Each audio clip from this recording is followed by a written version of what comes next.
El primer ejercicio nos dice, el índice de precios de valores Russell 2000 se incrementó en las siguientes cantidades los últimos 3 años. En el primer año aumentó 18%, en el segundo año 4% y en el tercer año 2%. La pregunta aquí es, ¿cuál es la media geométrica del incremento de los 3 años? Bueno, primero que nada, para calcular el incremento en porcentajes es necesario utilizar lo que es la media geométrica, que es la que nos está pidiendo. Y la media geométrica que se utiliza para este tipo de casos, que es incremento en porcentajes, se utiliza con la siguiente fórmula, que es la raíz de todos los productos, o bueno, de todos los datos existentes, a la n. N representada por el número de datos que se nos proporcionan. En este caso son 3. Pero bueno, para continuar haciendo esto, es importante recordar que como es un incremento, se le debe de aumentar el 100% a todos los datos. Es decir, en este caso incrementó el 18%, pero se le debe aumentar el 100% considerando que es un incremento. Entonces, ahora no va a ser 18%, va a ser 118%, 104% y 102%. Sin embargo, no podemos ocupar un porcentaje en una raíz, va a ser muy complicado. Entonces, para este caso, vamos a tener que pasarlo a decimales. 118% en decimales es equivalente a 1.18. 104% en decimales es equivalente a 1.04. Y 102% en decimales es equivalente a 1.02. Este es un ejercicio un poco complicado como para hacerlo manualmente, por eso haremos uso de la calculadora. Simplemente siguiendo la fórmula y colocando todos los datos en la raíz. Primero el 1.18 por el 1.04 por el 1.02, su producto a la raíz de 3. Lo hacemos en la calculadora de manera muy simple y como pueden ver, paréntesis 1.18 por 1.04, cierra paréntesis, por 1.02, cierra. El resultado es 1.077718009, pero vamos a dejarlo solamente hasta 1.0777. Lo que es igual en porcentaje, porque esto no nos sirve, queremos ahora solamente el porcentaje, porque es lo que nos está pidiendo la media geométrica. El porcentaje es equivalente a un incremento del 7.77%. Este es el resultado final.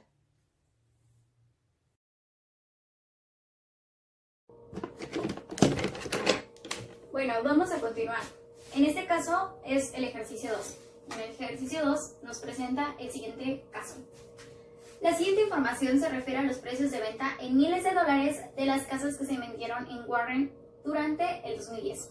Aquí, como podemos ver, está una tabla comparativa que nos muestra los precios de venta en miles de dólares en comparación con la frecuencia de casas vendidas. La primera pregunta que nos hace el problema es, ¿cuál es el intervalo de clase? Bueno, aquí podemos ver que tenemos 7 clases. 1, 2, 3, 4, 5, 6, 7 clases. Para calcular el intervalo de clase, lo único que tenemos que hacer es calcular la diferencia o la distancia entre el intervalo inferior y el intervalo superior. Esto se puede hacer a través de una simple resta. Como nos podemos dar cuenta, el límite superior es mayor al límite inferior por una diferencia de 30. Porque 150 menos 120 es 30. Y así respectivamente seguimos. 180 menos 150 es 30. 210 menos 180 es de nuevo 30. Y así sucesivamente. Entonces podemos decir que el intervalo de clase es de 30. Y solamente contestamos que es 30.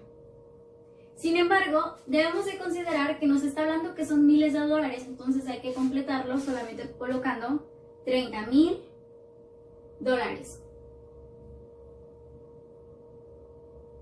Y ya tenemos la primera respuesta del inciso A. Ahora continuemos. El inciso B nos dice cuántas casas se vendieron durante el 2010. Esto es muy simple, solamente tenemos que hacer una sumatoria de toda la frecuencia acumulada.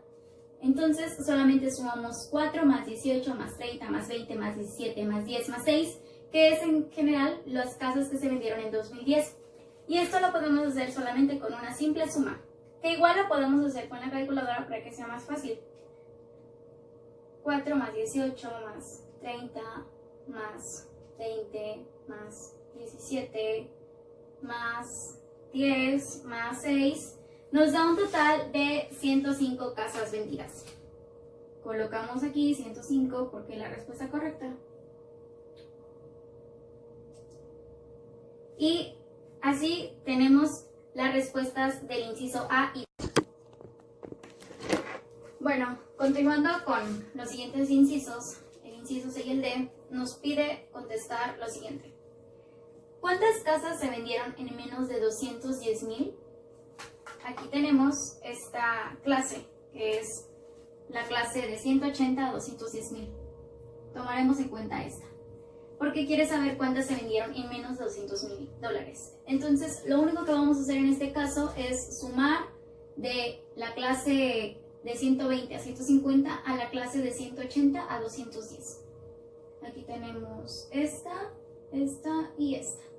Solo hacemos una simple suma, que es 30 más 18 más 4, nos va a dar un total de 52 casas vendidas.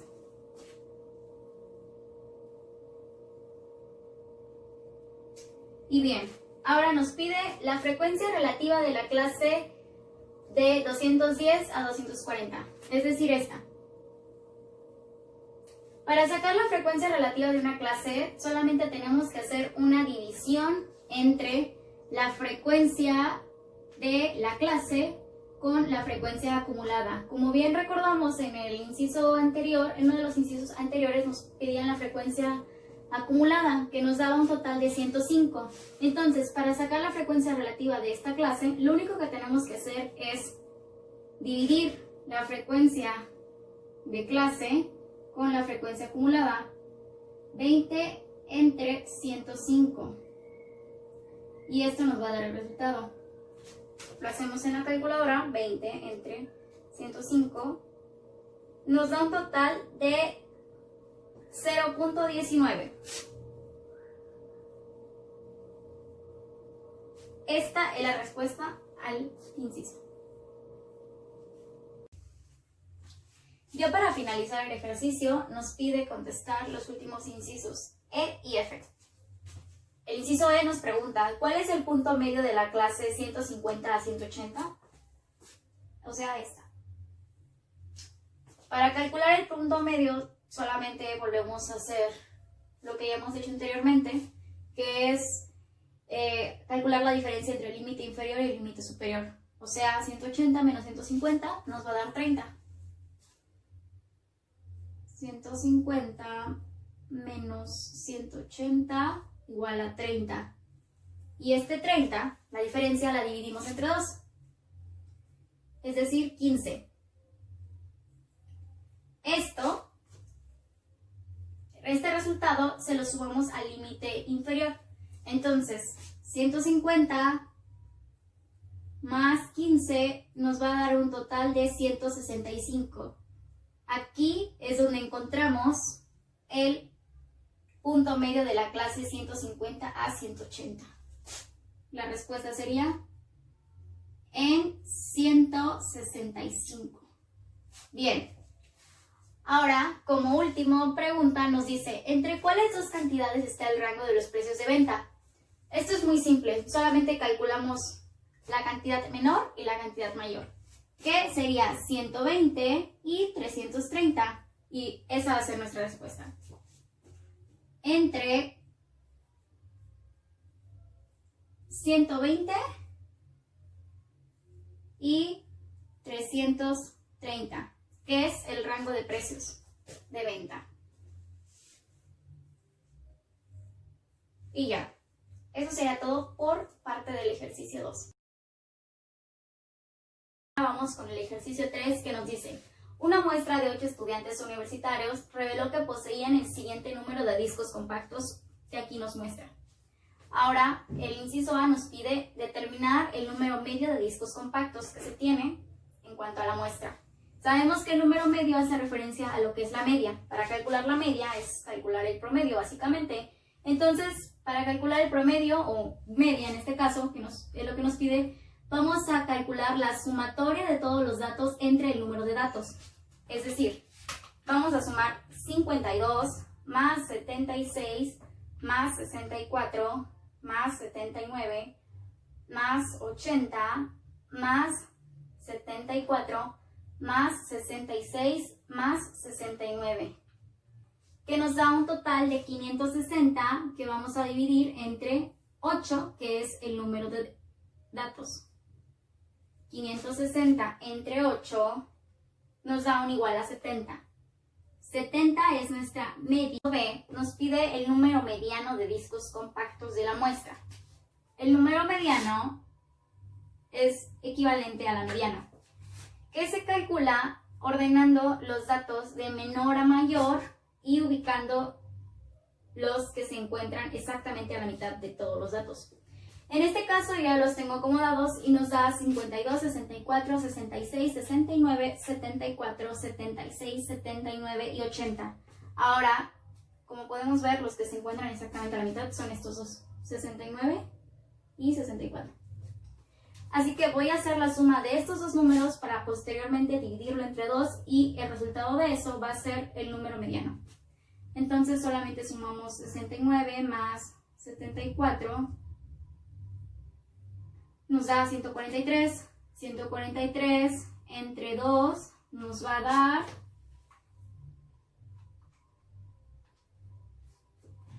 71.5.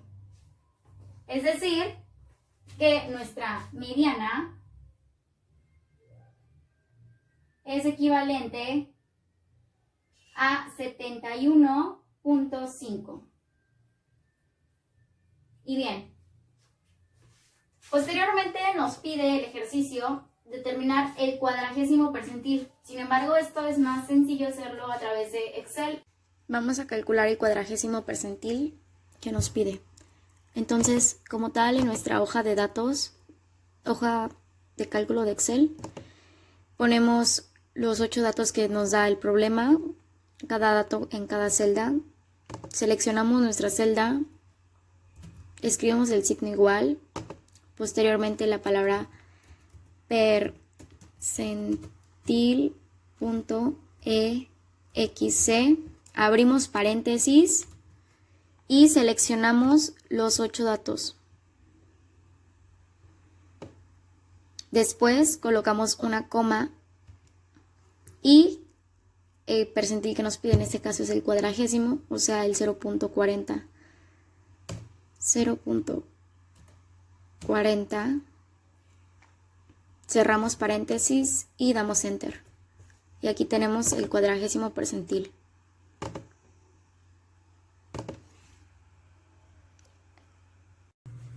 Bueno, continuando con el ejercicio 3, el inciso D nos pide calcular el rango del número de discos compactos. Para calcular el rango, de nuevo ordene los números del menor al mayor, o sea, solamente tenemos que acomodar los datos que se nos brindan en un orden que nos haga ir desde el más pequeño hasta el más grande. En este caso podemos ver que 80 es el mayor y 52 el menor. Este es el límite inferior y el límite superior. Entonces solamente lo que prosigue para calcular el rango es calcular la distancia o la diferencia entre estos dos números. En este caso 80 menos 52 nos va a dar un total de 28. Entonces 28 es la respuesta correcta para saber cuál es el rango del número de...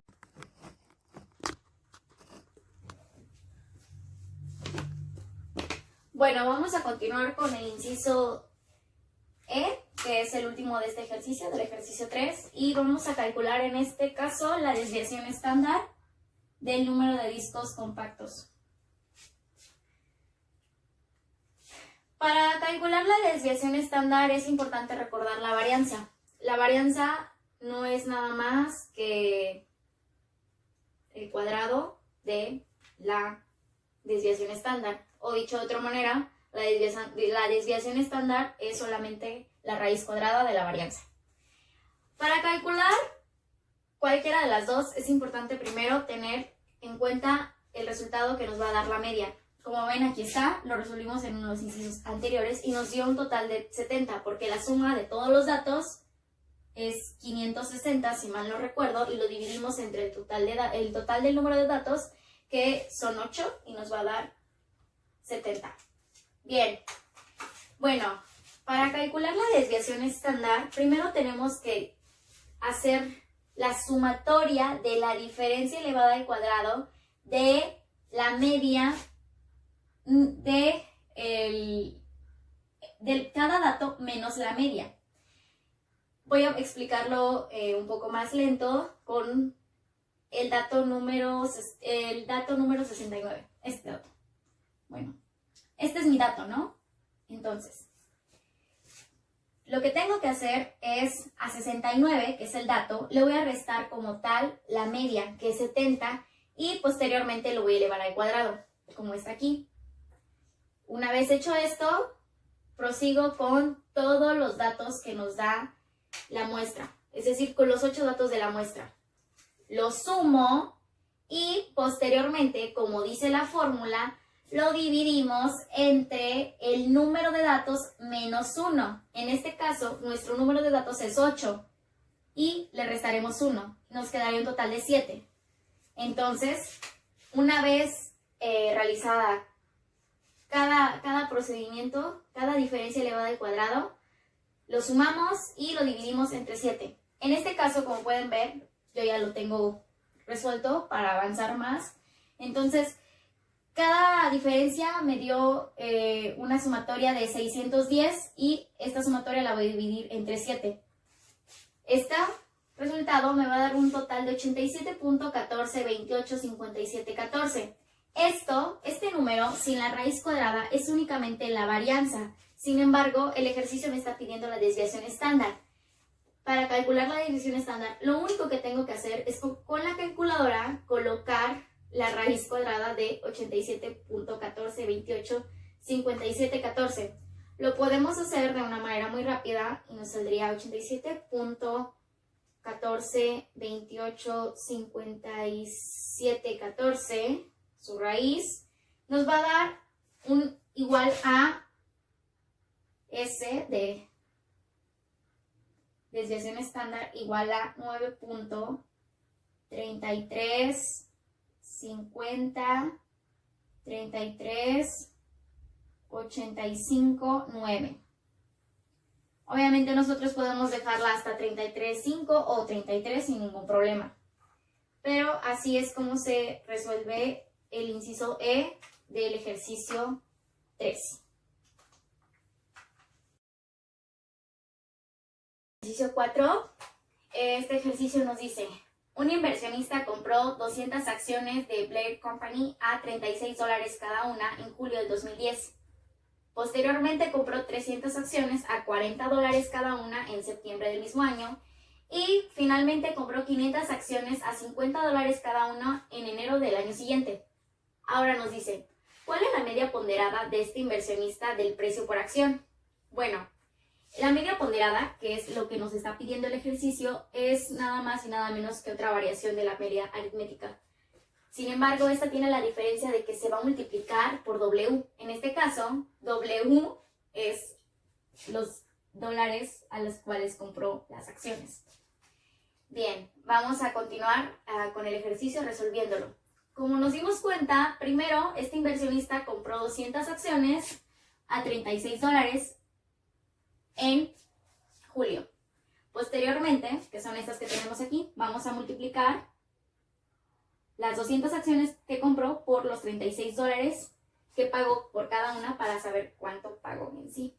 Posteriormente, dice que compró 300 acciones a $40. Igual, 300 son el número de acciones que compró y 40 el precio que pagó por cada uno. Entonces vamos a multiplicarla. Posteriormente, compró otras 500 acciones a $50 cada uno en el año siguiente.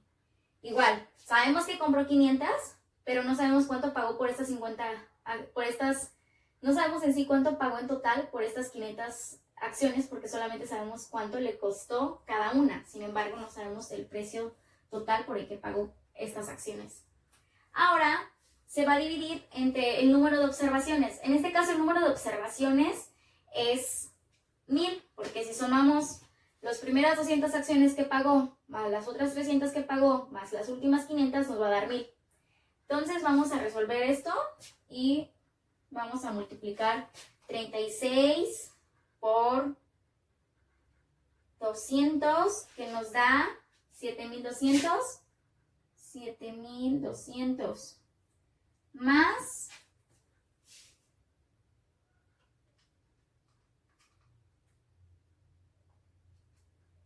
300 acciones que pagó a $40 cada una, nos va a dar 300 por 40, nos va a dar 12,000. Y finalmente las 500 acciones que pagó a $50 cada una, que son 25,000. Ahora vamos a hacer la sumatoria y posteriormente la división entre 1000. 25,000 más 12,000 más 7,200 nos da un total de 44,200 dólares, que es lo que paga, entre el total de las acciones que compró, que fueron 1000, para así ver cuál es el precio por acción. 42,200 entre 1000. Bien, podemos ver que la media ponderada del total de acciones que vendió está descrita por X barra subíndice W igual a 42.2 dólares cada. Vamos a terminar con el ejercicio 5, que es el siguiente. Dice, durante el Supertazón 2008 se consumieron 30 millones de libras de comida chatarra y la siguiente gráfica presenta esta información. Como podemos ver, aquí está un gráfico y nos pide contestar las siguientes preguntas. La primera pregunta es, ¿cuál es el nombre que se le da a esta gráfica? Bueno, evidentemente es una gráfica de pastel porque es circular y contiene los datos en porcentajes dentro de ella. Ahora nos dice, inciso B, estime en millones de libras la cantidad de papas fritas consumidas durante el juego. Bueno, como podemos ver, el 100% es representado, bueno, los 30 millones de comida chatarra consumidas durante el Supertazón es representada por el 100%. Entonces, para saber cuántas libras equivale el porcentaje en papas fritas, vamos a hacer una regla de 3. Yo lo hice de la siguiente manera. Los 30 millones equivalen al 100%. Entonces, X, porque no sabemos cuántos millones, equivale el 28%, que son las papas fritas. Entonces yo lo único que hice fue hacer una regla de 3 multiplicando 30 millones por el 28% de las papas fritas para posteriormente dividirlo entre 100. Esto lo hice así y me da un total de 28 por 30, 840 entre 100. Me da un total de 8.4. Entonces, 8.4 millones de libras sería la respuesta para esta pregunta. Y bueno, si lo analizamos bien, nos podemos dar que la mitad del 50% serían 15 millones, 28 es más del 25%, entonces, según mis cálculos, está correcto.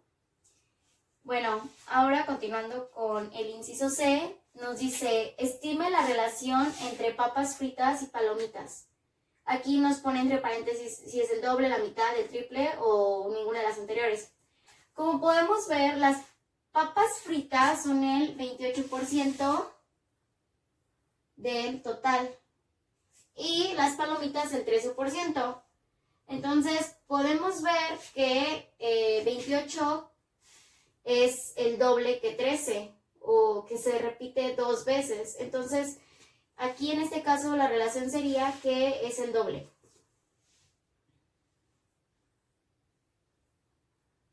Y ya para finalizar, nos dice, ¿qué porcentaje total comprenden las papas fritas y los nachos? Bueno, tenemos aquí papas fritas y nachos. Solamente para saber el porcentaje que equivalen del total, solamente vamos a sumar 37 más 28 y nos va a dar 65%, si no me equivoco. Vamos a checar si está bien. Sí, 65%. Y así terminarían esta parte de los ejercicios del test de práctica de la unidad 1 a la 4.